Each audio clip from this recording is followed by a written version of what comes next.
Bismillahirrahmanirrahim. Assalamu alaikum. Dear students, it's our second part of 17th lecture.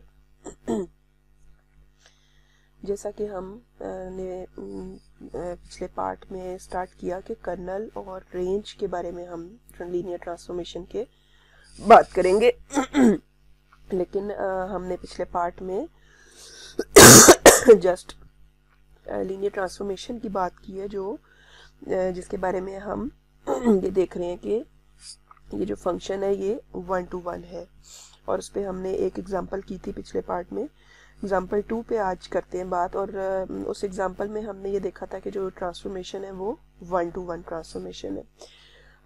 आज हम देखते हैं कि क्या कोई ऐसी ट्रांसफॉर्मेशन भी है कि जो 1 to 1 नहीं होती।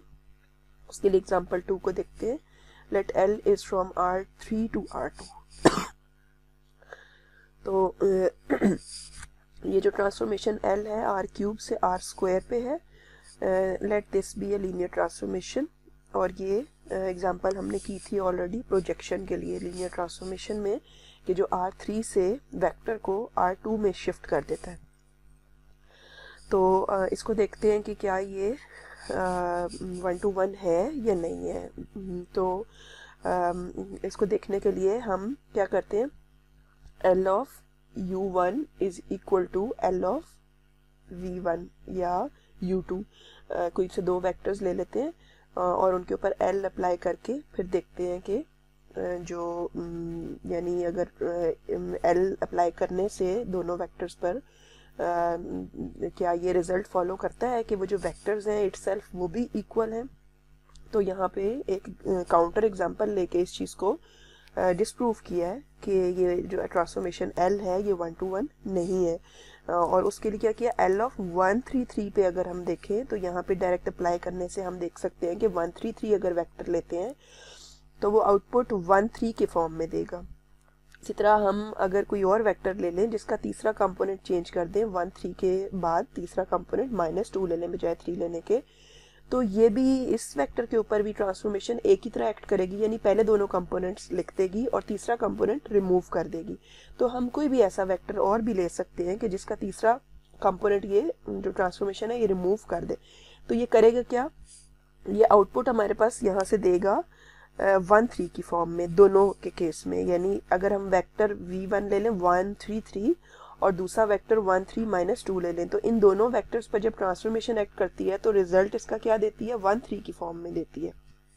ठीक है, यानी रिजल्ट आ जाता है 13। तो 13 वेक्टर जो है हम यहाँ से ये कह सकते हैं कि रिजल्ट यानी ये दोनों बराबर हैं लीनियर ट्रांसफॉर्मेशंस। L इस वेक्टर पे एक्ट करे तो सेम है अगर इस वेक्टर पे एक्ट करे तो दोनों इक्वल होने से हमें यहाँ से ये रिजल्ट मिलना चाहिए कि वेक्टर्स भी इटसेल्फ इक्वल है, यानी 133 इक्वल है 13 - 2 के। लेकिन ऐसा नहीं है, ये दोनों डिफरेंट वेक्टर्स हैं R3 में, इसका तीसरा कंपोनेंट दोनों का डिफरेंट है। तो हम यहाँ से अगर हम ट्रांसफॉर्मेशन L of V1 ले लें L of V2 के इक्वल R3 में, तो ये जो रिजल्ट यहाँ से जनरेट होता है रिजल्ट यहाँ से जनरेट होना चाहिए अगर transformation L of V1 is equal to L of V2 तो इससे होना चाहिए V1 is equal to V2। Vectors भी इक्वल होने चाहिए लेकिन वेक्टर्स इक्वल नहीं है, इसलिए हम कहेंगे कि ये लीनियर 1 to 1 ट्रांसफॉर्मेशन नहीं है। ठीक है, अच्छा एक और यहाँ पे हम अब डेफिनेशन देने जा रहे हैं। डेफिनेशन 6.3 है, late L is from V to W be a linear transformation of a vector space V into a vector space W. The kernel of L means is the subset of V consisting of all elements V of V such that L of V is equal to 0 और 0 कौन सा है, ये W को belong करता है। तो colonel of L जो है इसको हमने डिफाइन किया है, ये ऐसा सबसेट है V का पहले सेट का कि जिसमें ऐसे एलिमेंट्स है स्मॉल v से रिप्रेजेंट करें एलिमेंट्स को कि जिन पर जब ट्रांसफॉर्मेशन L अप्लाई किया जाए यानी ये फंक्शन अप्लाई किया जाए जिन एलिमेंट्स के ऊपर, तो रिजल्ट में हमें जीरो वेक्टर मिले, और जीरो वेक्टर हमें पता है कि रिजल्ट में कहाँ का होगा, W को बिलोंग करता होगा, क्योंकि ट्रांसफॉर्मेशन V पर अप्लाई होती है, इनपुट वैल्यूज V से लेगा और आउटपुट में वैल्यूज देगा W से। ठीक है, तो कर्नल ऑफ L में जो वेक्टर स्पेस V है या जो सेट V है उसके वो एलिमेंट्स होंगे V कि जिन पर जब ये ट्रांसफॉर्मेशन लगे तो रिजल्ट में एक जीरो वेक्टर आ जाए। ठीक है, यानी ऐसी मैपिंग है ये कर्नल ऑफ L के अंदर, ऐसे V के एलिमेंट्स हैं कि जिन पर L लगने से रिजल्ट में जीरो वेक्टर आ जाता है। तो जो जो वेक्टर्स होंगे जिन पे L लगने से जीरो आता है उन सबको एक सेट में रख दिया, और वो हमारा सेट सबसेट है पहले सेट V का। अब हम यहाँ पे देखते हैं कि यानी कर्नल ऑफ L में कौन कौन से एलिमेंट्स हो सकते हैं। मसलन let L is from R cube to R square be as defined in example 2. The vector 0 0 2 is in kernel of L। क्यों? ये हमने जैसे अभी एग्जांपल डिफाइन की थी कि L of u1 u2 u3 is equal to u1 u2, यानी पहले दोनों कंपोनेंट आउटपुट में आ जाते हैं। ठीक है, तो अगर हम उसी प्रोजेक्शन वाली एग्जांपल को दोबारा लें तो हम ये देखते हैं कि कर्नल में कौन कौन से एलिमेंट्स हैं। तो हमें पता है कि कर्नल की डेफिनेशन के मुताबिक कि ऐसे एलिमेंट्स जिन पर L लगने के बाद रिजल्ट में 0 0 वेक्टर आ जाए, तो ये जो वेक्टर है पहला वाला 0 0 2, इसको हम कर्नल में इंक्लूड कर देंगे, उस सेट के अंदर इंक्लूड कर देंगे। तो हमें यहाँ से ये देखना है कि वो कौन कौन से वेक्टर्स हैं पहले सेट R क्यूब में से, जिसके 3 कंपोनेंट हैं या कॉलम वेक्टर है। तो ये कौन कौन से ऐसे कॉलम वेक्टर्स हैं जिन पे L लगने से 0 0 आंसर आ जाता है। तो हमें पता है कि ये L जो है किसी भी वेक्टर पे लगने के बाद आउटपुट जो है ऊपर वाले दोनों कंपोनेंट्स दे देता है, यानी u1 और u2। ठीक है, तो हम यहाँ पर कोई भी वेक्टर रख सकते हैं जिसमें पहले दोनों कंपोनेंट 0 रख दें और तीसरा कंपोनेंट हम कोई भी अपनी मर्जी से चूज कर सकते हैं, क्योंकि आउटपुट जनरेट करने के लिए तीसरा कंपोनेंट रिक्वायर्ड नहीं है। आउटपुट में u1 और u2 है, यानी पहले दोनों कंपोनेंट्स हैं।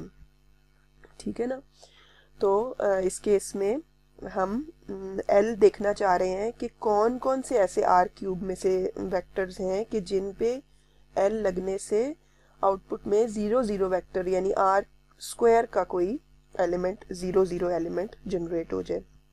तो ये हमारी जनरल ऑब्जर्वेशन है कि क्योंकि पहले दोनों कंपोनेंट आउटपुट पे असरअंदाज हो रहे हैं, तो इसलिए पहले दोनों कंपोनेंट को हमें 0 ही लेना पड़ेगा, तीसरा हम कुछ भी ले सकते हैं। तो इसका मतलब ये है कि हम 0 0 और तीसरा एलिमेंट अगर हम फॉर एग्जांपल A ले लें, A इज एनी कांस्टेंट, हम जब भी कोई कांस्टेंट तीसरे कंपोनेंट की जगह रखेंगे तो L ट्रांसफॉर्मेशन जब एक्ट करेगी तो पहले दोनों कंपोनेंट 0 होने की वजह से वो आउटपुट में 0 0 दे देगी। तो इस तरह से हम यहाँ पर कर्नल के अंदर 0 0 और A ले सकते हैं। ठीक है, तो यहाँ पे इन्होंने बताया कि एक वेक्टर और ले लें 2 3 4। ये कर्नल ऑफ L में नहीं बिलोंग करेगा, क्योंकि जब इस पर L एक्ट करती है तो पहले दोनों कंपोनेंट देगी, यानी रिजल्ट में आपके पास जो आउटपुट आएगा 2 3 आएगा। ठीक है, तो ये आउटपुट में अगर 0 वेक्टर आता है तो फिर हम कहते हैं कि 2 3 4 जो है ये कर्नल को बिलोंग करता है।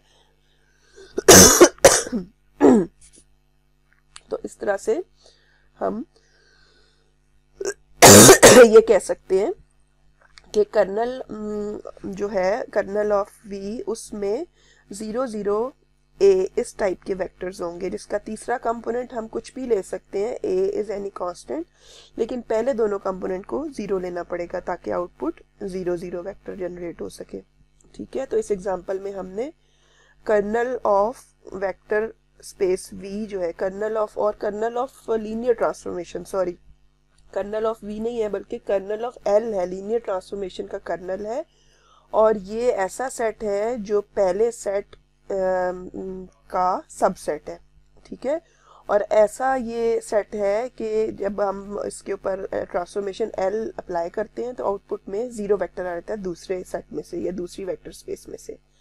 ठीक है, अब एक थ्योरम देखते हैं इस related. Let L is from V to W be a linear transformation of a vector space V into a vector space W, then kernel of L is a subspace of V.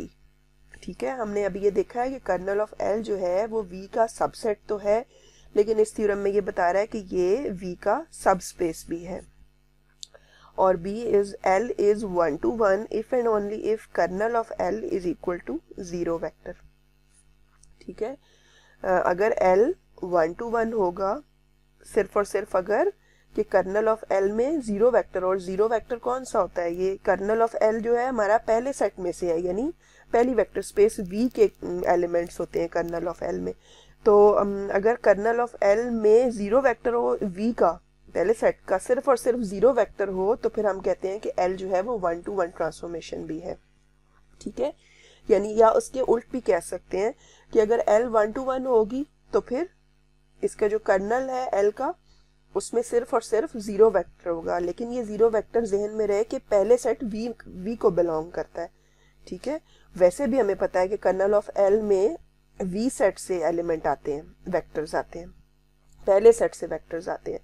तो अगर L कोई 1 to 1 transformation है तो उसके colonel में कोई element नहीं होगा सिवाय 0 एलिमेंट के, और वो भी पहले सेट का.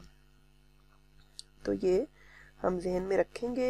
ये थ्योरम बहुत इम्पॉर्टेंट होते हैं. समटाइम्स इनका यूज़ भी जो है वो हमें करना पड़ता है बाज़ कुछ प्रॉब्लम्स को सॉल्व करने के लिए. डेफिनेशन है, if L is from V to W is a linear transformation of a vector space V into a vector space W, then the range of L or image of V under L denoted by range of L consists of all those vectors in W that are images under L of vectors in V. Thus W is in range L if there exists some vector V in V such that L of V is equal to W. The linear transformation L is called onto if range of L equals to W. तो पहले तो इसमें इन्होंने L की range या image के बारे में बात की है. तो हमें जैसे पता है कि फंक्शन की रेंज या इमेज क्या होता है, वो ऐसा एलिमेंट होता है. रेंज हम उस एलिमेंट को कहते हैं जो फंक्शन अप्लाई करने के बाद आउटपुट में एलिमेंट जनरेट हो रहा है, यानी W के कोई एलिमेंट्स हैं जिन पर ट्रांसफॉर्मेशन L लग चुकी है. ठीक है, तो यानी हम रेंज कहते हैं W के कुछ एलिमेंट्स को, या इमेज कहते हैं under L denoted by range of L. तो इसमें वो सारे वेक्टर्स होते हैं W के जो कि कोई ना कोई इमेजेस होते हैं पहले सेट V पे. जब ट्रांसफॉर्मेशन लग जाए कुछ एलिमेंट्स पे, उनके इमेजेस होते हैं, लेकिन बिलोंग कहाँ करता है रेंज, दूसरे सेट को, W को. और यहाँ पर जो एक और चीज़ इन्होंने बताई है कि ऑन टू जो है वो कब होगा, ये ट्रांसफॉर्मेशन L ऑन टू कब होगी, कि जब जब ट्रांसफॉर्मेशन L ने किसी भी एलिमेंट V पर एक्ट किया तो उसने W बना दिया. तो यानी वेक्टर जो पहला सेट है वेक्टर स्पेस V, उसमें से कोई एलिमेंट V लेके हम देखें और ट्रांसफॉर्मेशन उस पर लगा के अगर आउटपुट W आ रही है तो इस W को हम कहेंगे कि ये बिलोंग कर रहा है रेंज को. और अगर जो रेंज है यानी जो भी आउटपुट्स आ रही हैं वो सब मिला के W के बराबर आ जाती हैं, यानी W पूरा जनरेट हो जाता है रेंज से, तो फिर हम कहते हैं कि ये जो फंक्शन है या ट्रांसफॉर्मेशन L है ये ऑन टू भी होगी. ठीक है, अब हम रेंज के बारे में बात करने जा रहे हैं. ये थ्योरम है, if L is from V to W is a linear transformation of a vector space V into a vector space W, then range of L is a subspace of V. ठीक है, जैसे कि अभी हमने थोड़ी देर पहले कहा था कि कर्नल ऑफ L जो है वो सबस्पेस होगी V के. तो इसी तरह से जो रेंज ऑफ L है, क्योंकि रेंज जो है वो दूसरे सेट W को बिलोंग करती है, तो रेंज ऑफ L जो है इस लीनियर ट्रांसफॉर्मेशन की जो रेंज है वो किसकी सबस्पेस हो सकती है, वो दूसरे सेट की हो सकती है W की. ठीक है, तो वो सब स्पेस होगी W की, राइट।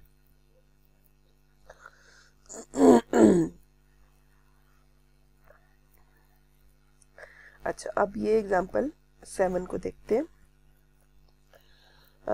इसमें डिफरेंट क्वेश्चंस हैं इस लीनियर ट्रांसफॉर्मेशन से related. Linear transformation is from R³ to R³।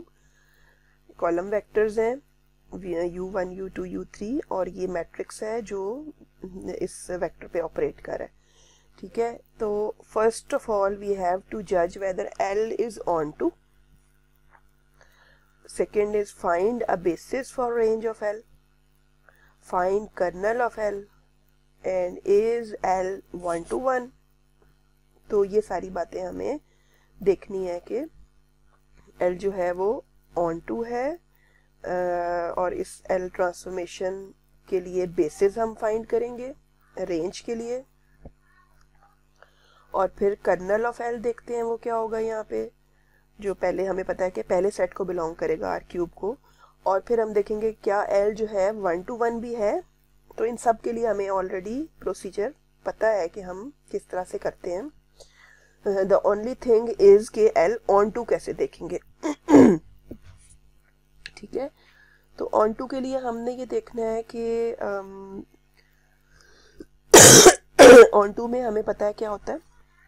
कोई फंक्शन ऑन टू कब होता है कि जब जो आउटपुट में जितने भी एलिमेंट्स हैं वो सारे के सारे अगर रेंज को बिलोंग कर रहे हैं, यानी वो किसी ना किसी एलिमेंट का आउटपुट है।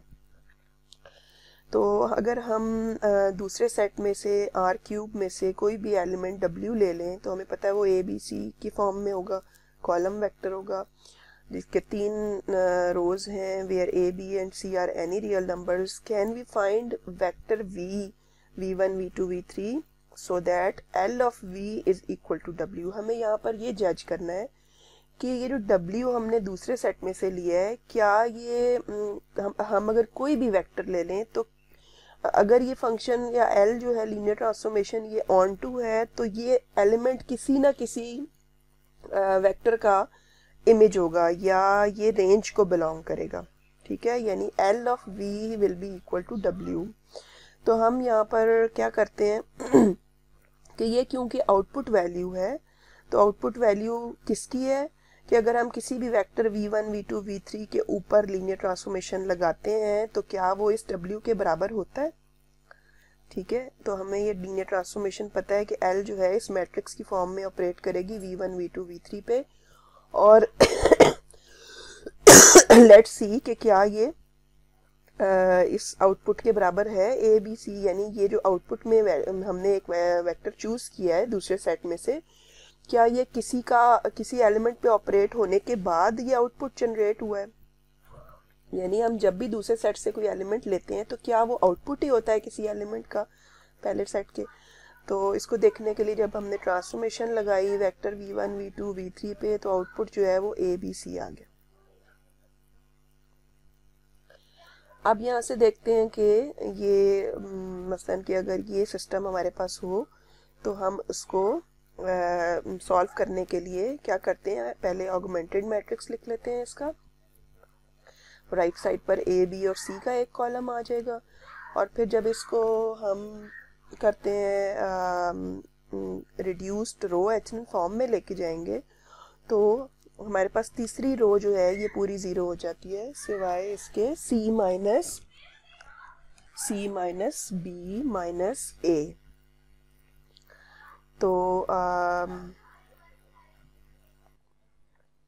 तो यहाँ से हम अगर सोल्यूशन देखें तो तीसरी रो ऑलमोस्ट 0 है सिवाय C minus B minus A के, यानी तीसरी रो हमारी दे रही है 0 is equal to C minus B minus A। तो अगर ये 0 इक्वल हो जाए C minus B minus A के तो हम कह सकते हैं कि ये जो L है ये ऑन टू है, या सोल्यूशन एग्जिस्ट करने का मतलब ये है कि L जो है वो ऑन टू आ जाएगी। लेकिन यहाँ पर हम देख रहे हैं कि 0 इज इक्वल टू 0 नहीं है बल्कि 0 is equal to C minus B minus A है। तो अगर ये कंडीशन होल्ड करेगी तो फिर L ऑन टू होगा, ठीक है। तो अगर ये कंडीशन होल्ड नहीं करती तो L ऑन टू नहीं होगा, तो फिर जनरली हम कह सकते हैं कि L ऑन टू नहीं है। बी पे आते हैं, to find a basis for range of L. अब हम यानी पहले हम रेंज ऑफ एल को देखेंगे कैसी है और फिर उसके लिए बेसिस देखते हैं। अब रेंज ऑफ एल हमें पता है कि वो दूसरे सेट को बिलोंग करेगी, यानी ट्रांसफॉर्मेशन लगाने के बाद जो रिजल्ट आ रहा है वो हमारा रेंज ऑफ एल को बिलोंग करता है। तो एल जब लगती है इसके ऊपर तो आउटपुट कैसा आता है, ये वेक्टर आ जाता है, ठीक है, ये आउटपुट को बिलोंग करता है या रेंज को बिलोंग करता है। अब हमने यहाँ से देखना है कि बेसिस कैसे निकाल सकते हैं। तो अगर हम ये जो आउटपुट आ रही है, आउटपुट को हम इस तरह से लिख लें, यानी v1 और अंदर कॉलम वेक्टर है 1 1 2, यानी किस तरह से लिख रहे हैं कि पहला जो कंपोनेंट है उसमें v1 मौजूद है, दूसरे कंपोनेंट में v1 मौजूद है और तीसरे कंपोनेंट में 2v1 है। तो हम v1 कॉमन लेके 1 1 और 2 वेक्टर लिख सकते हैं। इसी तरह से प्लस v2 कॉमन लेके, अब पहले कंपोनेंट में v2 नहीं है, दूसरे कंपोनेंट में v2 है और तीसरे में भी है, तो इन दोनों में से v2 कॉमन लेके, बल्कि तीनों में से लेके 0 1 1 वेक्टर लिख सकते हैं। इसी तरह से v3 हमने बाहर लिखा तो ये आ जाएगा 1 2 और 3 वेक्टर। तो ये हमारे एक तरह से, जिस आपको याद होगा कि हम एक टेक्निक हमने की थी जिसमें हम कॉमन लेके बाहर लिख देते हैं, तो ये जो अंदर वेक्टर्स होते हैं इनको हम कहते हैं कि ये बेसिस को बिलोंग करेंगे। अब हम देखते हैं कि नहीं, इसको हम फाइनली ये 3 वेक्टर्स जनरेट हो गए हैं यहाँ से। अब इन तीनों वेक्टर्स के बारे में हम ये तो कह सकते हैं कि ये तीनों जो हैं ये स्पैन है रेंज के लिए, रेंज ऑफ एल के लिए ये स्पैनिंग सेट है, यानी इन तीनों का कॉम्बिनेशन बना के हम यहाँ से रेंज के एलिमेंट जनरेट कर सकते हैं, रेंज ऑफ लीनियर ट्रांसफॉर्मेशन के। लेकिन ये लीनियरली इंडिपेंडेंट है या नहीं, अगर ये लीनियरली इंडिपेंडेंट होंगे तो हम कह सकते हैं कि ये बेसिस भी है सेट। लेकिन अगर आप यहाँ से देखें इनको हम कैसे जज करेंगे, एक तो ये तरीका होता है कि हम देख लें यहाँ से जनरल ऑब्जर्वेशन से कि इनमें से कोई एक वेक्टर बाकी दो से जनरेट तो नहीं हो रहा। जैसे कि मुझे यहाँ पे ये नज़र आ रहा है कि ये जो तीसरा वेक्टर है 1 2 और 3, ये पहले दोनों को सम करने से बनता है, यानी 1 2 और 3 सॉरी तो इसका मतलब ये है कि ये जो तीसरा वेक्टर है ये लीनियरली इंडिपेंडेंट नहीं है, बल्कि वो इन दोनों पे डिपेंडेंट है, पहले दोनों वेक्टर्स पे। तो हम तीसरे वेक्टर को यहाँ से रिमूव कर दें तो फिर इस सेट के अंदर सिर्फ 2 वेक्टर्स रह जाएंगे। तो ये दोनों वेक्टर स्पैन भी करेंगे वेक्टर स्पेस R³ को। R³ की सब स्पेस कौन सी है, रेंज ऑफ एल है। तो ये रेंज ऑफ एल को स्पैन भी करेंगे और साथ में ये लीनियरली इंडिपेंडेंट भी हैं, इसलिए ये बेसिस भी बना रहे हैं। और अगर ये बेसिस बना रहे हैं तो हम यहाँ से डायमेंशन भी बता सकते हैं रेंज ऑफ एल की, क्योंकि इसमें 2 वेक्टर्स हैं, इसलिए रेंज ऑफ एल की डायमेंशन 2 होगी।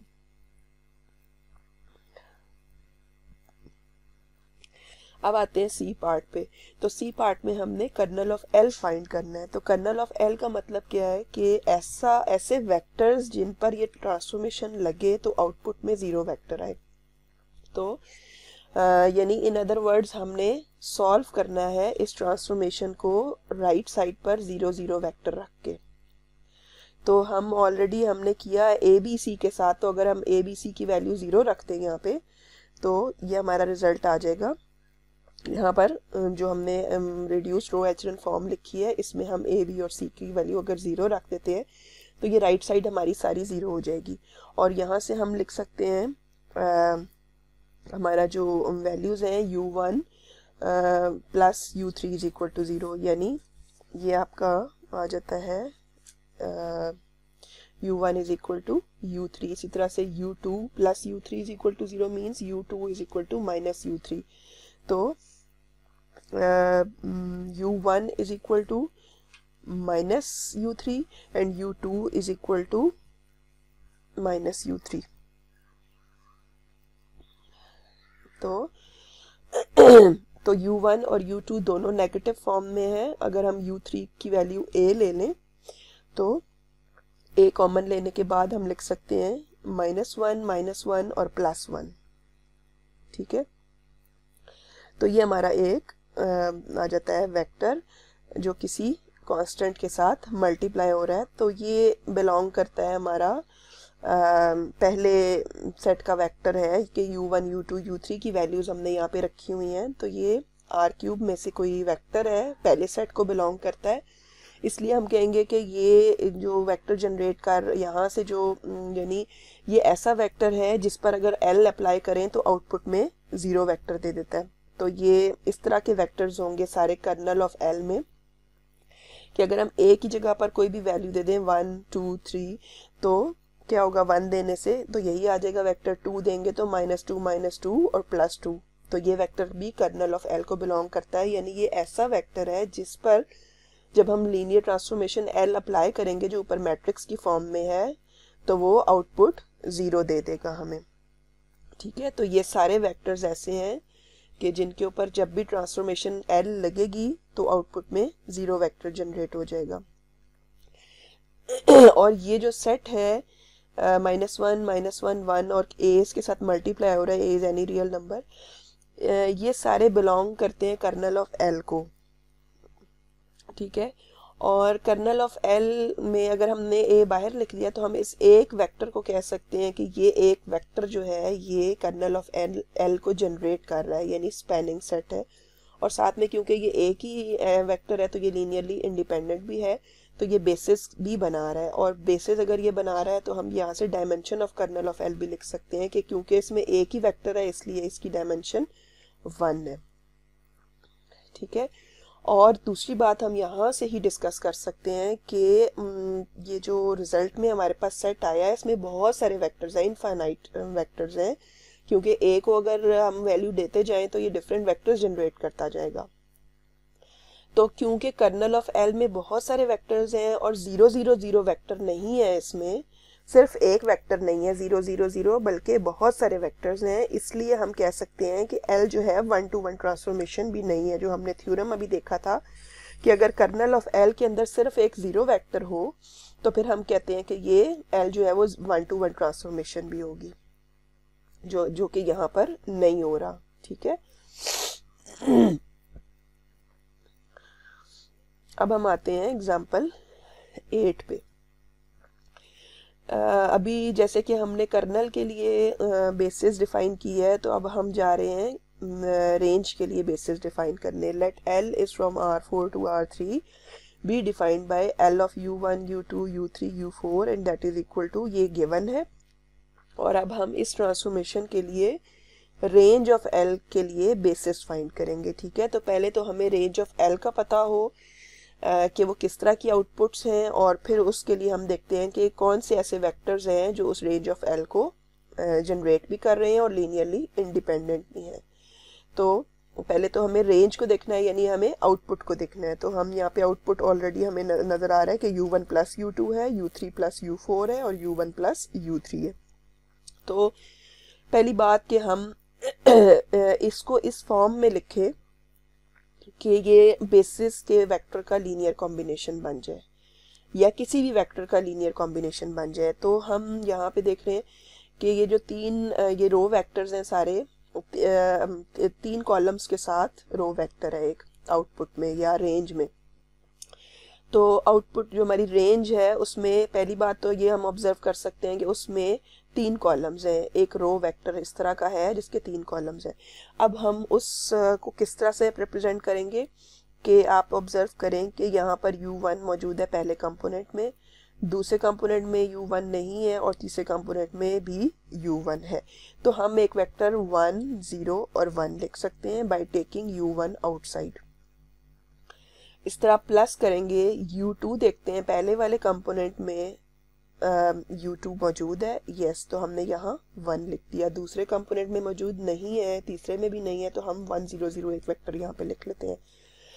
प्लस लिख लेते हैं U3, तो अब U3 देखें पहले कंपोनेंट में नहीं है, दूसरे में है और तीसरे में है, तो हमने 0 1 1 एक वेक्टर लिख लिया। इसी तरह से U4 लिखते हैं तो पहले कंपोनेंट में नहीं है और तीसरे में भी नहीं है, तो हम लिख लेते हैं 0 1 और 0।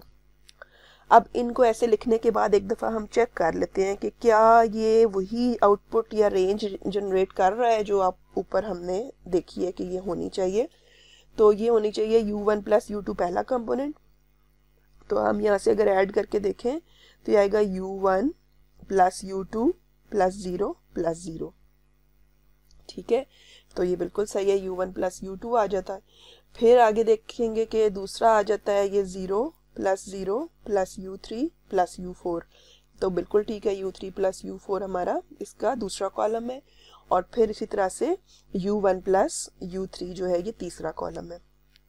ठीक है, तो हम किसी भी वेक्टर को ऐसे लीनियर कॉम्बिनेशन उसका बना के लिख सकते हैं। तो हमने यहाँ पे देखा है कि यानी जो रेंज है, रेंज के किसी भी एलिमेंट को हम इस कॉम्बिनेशन में लिख सकते हैं। अब यहाँ पे आपको 1 2 3 4 वेक्टर्स नजर आ रहे हैं। अब ये चारों वेक्टर्स लीनियरली इंडिपेंडेंट हो भी सकते हैं और नहीं भी हो सकते, लेकिन यहाँ पर ये जरूरी है कि ये चारों जो है रेंज को स्पैन कर रहे हैं। ठीक है, रेंज ऑफ एल को। तो हम एस सेट लिख लेते हैं कि जिसमें ये चारों वेक्टर्स मौजूद हैं और ये चारों स्पैनिंग सेट को बिलोंग कर रहे हैं रेंज ऑफ एल के लिए। लेकिन अब हमने यहाँ से ये देखना है कि ये लीनियर इंडिपेंडेंट है, और उसके लिए हम जनरली भी ऑब्जर्व कर सकते हैं कि इनमें से कोई एक वेक्टर बाकी दो से जनरेट हो रहा हो।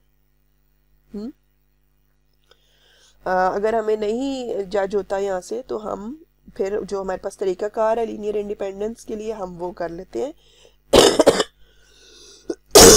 यानी कि u1 101 plus u2 plus u3 plus u4 equal to 0 0 0। तो हम ये यहाँ पे लीनियर इंडिपेंडेंस के लिए जो कंडीशन है क्या करते हैं, एक कांस्टेंट को मल्टीप्लाई करते हैं पहले वेक्टर से, फिर दूसरे कांस्टेंट को दूसरे वेक्टर से, तीसरे को तीसरे से, इस तरह से करके हम इनका लीनियर कॉम्बिनेशन बनाते हैं और इक्वल टू 0 रख देते हैं। और फिर यहाँ से हमने क्या किया कि रिड्यूस्ड रो एचरन फॉर्म लिखी है ऑगमेंटेड मैट्रिक्स की।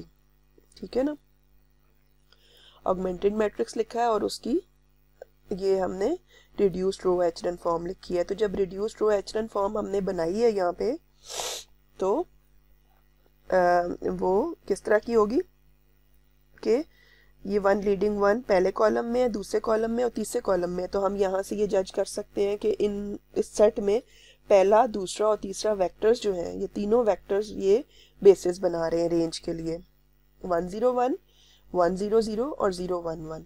ठीक है, this is a basis for range of L. और इसके अंदर बेसिस में 3 वेक्टर्स हैं, इसलिए इसकी डायमेंशन क्या होगी, 3 होगी इसकी डायमेंशन रेंज की।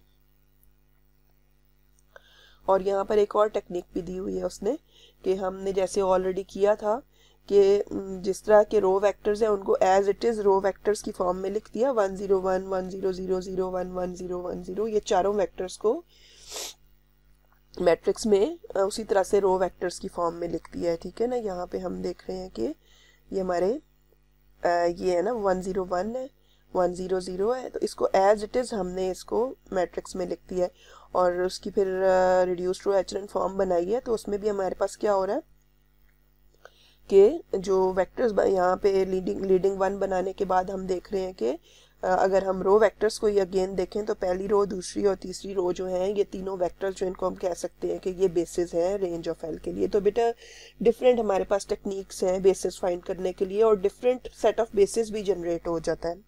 ठीक है, तो हमें पता है कि बेसिस में डिफरेंट वेक्टर्स हो सकते हैं। एक बेसिस किसी भी एक वेक्टर स्पेस के लिए ज़रूरी नहीं है एक ही बेसिस हो। जैसे कि हमने पढ़ा था कि कुछ नेचुरल बेसिस होती है, नेचुरल बेसिस जो है वो चेंज नहीं होती, वो वही रहती है। तो एक नेचुरल बेसिस का सेट होता है, लेकिन और भी सेट हो सकता है। ठीक है,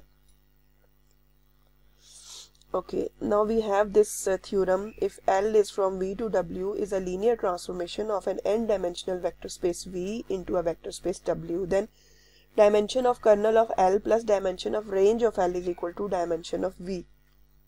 यानी this is very important result कि आपको पता है कि जो कर्नल ऑफ एल है वो पहले सेट को बिलोंग करता है और रेंज ऑफ एल दूसरे सेट को बिलोंग करता है।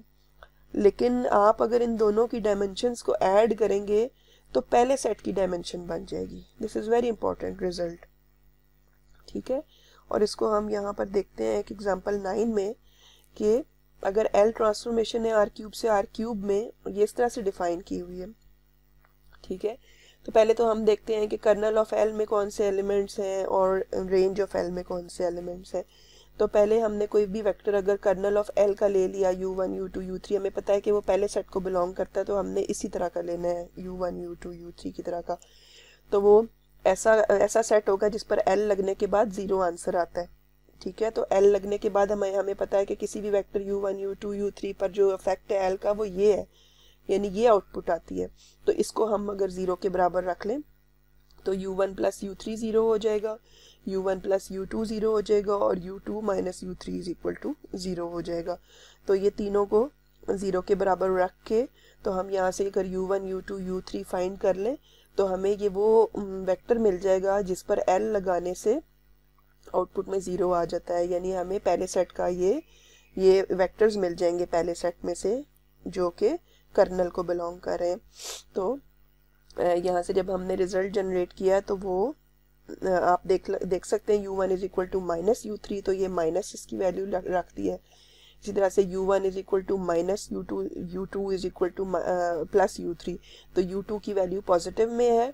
u3 को हमने अगर k ले लिया या कोई भी कांस्टेंट a ले लिया तो हम वेक्टर को लिख सकते हैं -1 1 1, इस तरह के वेक्टर्स होंगे। साथ में अगर a मल्टीप्लाई कर दें तो सारे ऐसे वेक्टर्स होंगे।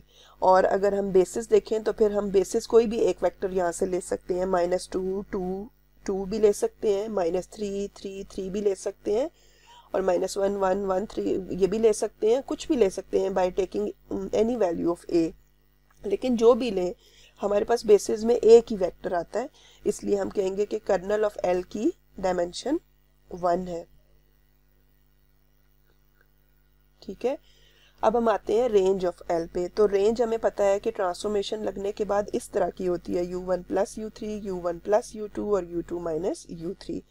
तो इस तरह के एलिमेंट हमारे रेंज के अंदर हैं और इसको हम फिर फर्दर लिख लेते हैं इस तरह से, जैसे कि हमने ऑलरेडी भी किया है कि u1 पहले दोनों कंपोनेंट में नज़र आ रहा है तो 1 1 और 0 वेक्टर ले लेंगे, u2 पहले में नहीं है और दूसरे में है और तीसरे में भी है तो 0 1 और 1 ले लेंगे और इसी तरह से u3 बाहर लिख के 1 0 और -1 ले लेंगे।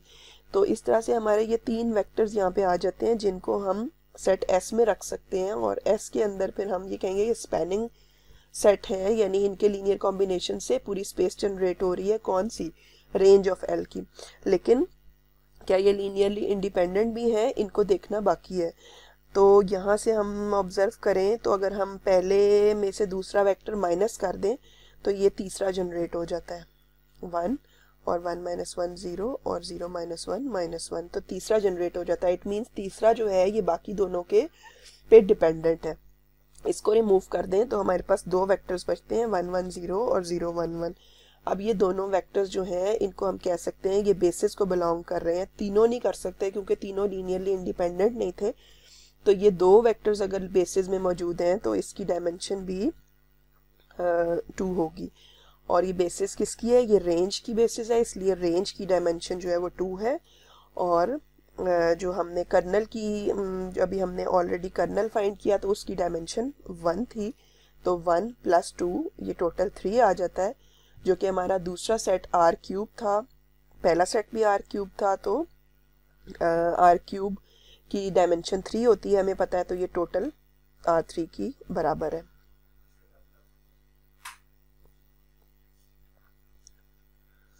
ओके ये यहाँ पे कुछ रिजल्ट्स हैं आज के लेक्चर से रिलेटेड। जैसे ये करोलरी है कि if L is from V to W is a linear transformation of a vector space V into a vector space W and dimension of V is equal to dimension of W, then the following statements are true. If L is 1 to 1 then it is on to, if L is on to then it is 1 to 1। यानी जो हमारी W space है अगर उसकी और V space जो है सब वेक्टर स्पेस, उन दोनों की डायमेंशंस अगर बराबर होंगी जैसे कि अभी हमने एक एग्जांपल की थी कि आर क्यूब से आर क्यूब में एक लीनियर ट्रांसफॉर्मेशन डिफाइन की है, तो दोनों की डायमेंशन बराबर थी, तो हम उस केस में डायरेक्टली भी ये रिजल्ट ले सकते हैं कि अगर एल अगर 1 to 1 हो तो वो ऑन टू भी होगी, और अगर एल ऑन टू हो तो वो 1 to 1 भी होगी। ठीक है, इस तरह एक और थ्योरम है कि a linear transformation L is from V to W is invertible if and only if L is 1 to 1 and on to, यानी लीनियर ट्रांसफॉर्मेशन जो है वो इन्वर्टिबल है, यानी उसका इन्वर्स एग्जिस्ट करता है if and only if L अगर 1 to 1 भी हो और ऑन टू भी हो। ठीक है, 1 to 1 मतलब हर एलिमेंट एक के साथ रिलेटेड है, और ऑन टू भी हो यानी बाकी भी कोई ना बचे रेंज में से, रेंज वाले सेट में से, W में से बाकी भी कोई ना बचे, सब जो है वो किसी ना किसी एलिमेंट का आउटपुट हो। तो इस केस में हम कहेंगे कि जो ट्रांसफॉर्मेशन L है वो इन्वर्टिबल है। ठीक है ना।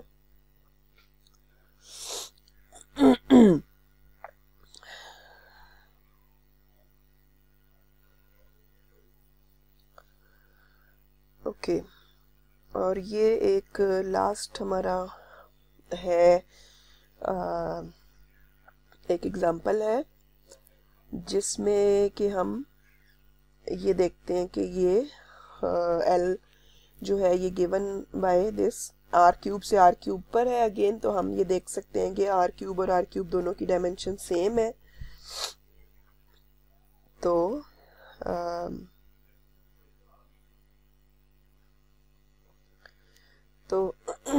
ये हमारे कुछ रिजल्ट थे इसके रिलेटेड लीनियर ट्रांसफॉर्मेशन से, और इसके बाद यहाँ तक हम एंड करते हैं। आज का लेक्चर रिलेटेड एक्सरसाइज है 6.2, तो जितने भी हमारे रिलेटेड प्रॉब्लम्स होंगे आई होप कि आप उनको अटेम्प्ट कर लेंगे इंशाल्लाह।